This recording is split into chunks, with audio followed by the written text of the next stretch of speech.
Արժանապատվությունը լավ կենաց է, որ խմբվում է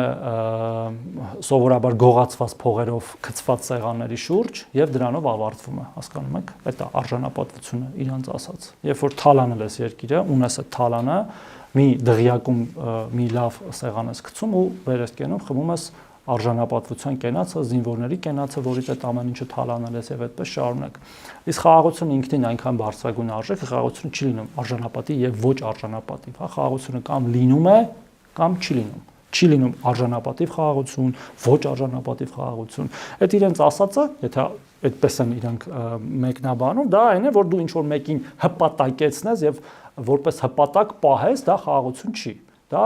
նվաստացում է այդ մյուս կողմի, որը մենք տեսնում ենք ինչ հետևանքների է բերում այդ մյուս կողմը մի օր վեր է կենում եւ փորձում է քեզ նույնը նվաստացնել։ Հիմա մենք պայմանավորվում ենք, որ այլևս իրար փորձելու ենք, ինչքան որ կարող ենք, մեր էմոցիաները կառավարելով, մեր այդ ցավը կառավարելով, մենք էլ ենք ցավ ունեցել, իրենք էլ ունեցել, իրար այլևս չնվաստացնել կամ ասում են փորձելու ենք չնվաստացնել, այլ փորձելու ենք իրար հետ հարաբերվել որպես հավասարազոր սուբյեկտներ